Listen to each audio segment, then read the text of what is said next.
Welcome back. This video will be about the general base config settings. Now, since there is a lot to cover, we will break this down over 3 videos to make sure that you have sufficient knowledge to get started. The 3 topics of the base config are the general, buy, and sell settings. We'll cover your base config's general settings in this video. The features shorting and DCA will be covered later on in the academy.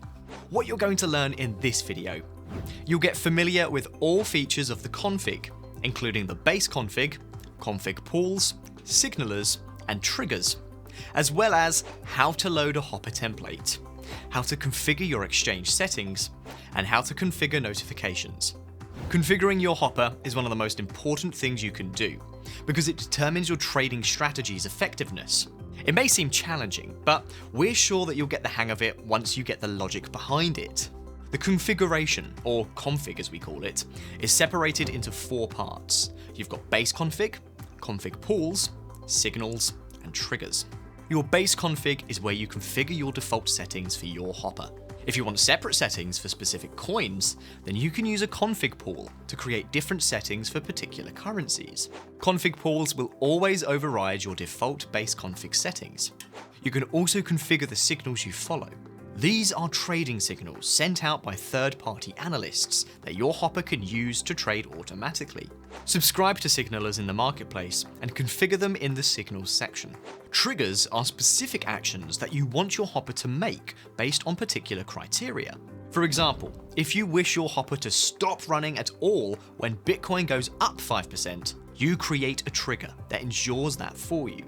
This specific setting could be handy if you were trading Bitcoin pairs, since you would make a loss if Bitcoin rises too much. The base config consists of 3 parts: general, buying, and selling. Let's look at the general settings. The general settings breaks down into 3 different subsettings: basic settings, exchange, and notifications. The basic settings allow you to give your hopper a name. It's also possible to enable live trading.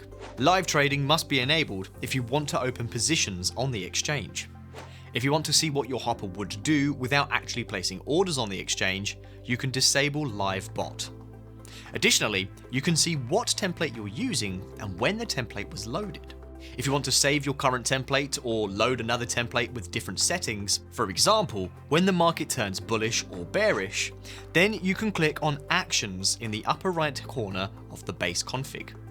Here you will see Load and Save. When a marketplace seller updates their templates, you need to load the newest version here. Exchange settings. In this tab, you can connect Cryptohopper to your exchange by using API keys. Or if you prefer trading with simulated funds, you can enable paper trading. We covered connecting to exchanges earlier in your training. If you need a reminder, check out the link in the description below. At the bottom, you will see the option Use Ticker Rate. We recommend keeping the ticker rate at its default setting, which is configured at highest bid, lowest ask. This means that the hopper always checks the highest bid and lowest ask in the order book when placing orders. The other 2 options, use last tick if higher or lower, or always use last tick, are only recommended when trading liquid or high volume trading pairs, such as Bitcoin or ETH. Using these settings on illiquid markets or on low trading volume trading pairs, it can result in bigger losses than expected. Want to stay up to date about what your hopper is doing? Enable notifications of your desired topics of the bot here.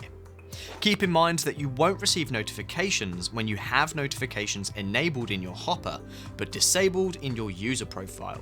So check your user profile for your overall notification settings. You've completed the first video about base config settings. You've learnt what all the config settings can do for you when trading automatically, including the base config, config pools, signalers, and triggers. How to load a hopper template. How to configure your exchange settings, how to configure notifications. Get ready for the next video about the buy settings in the base config. This video will cover more technical things about trading.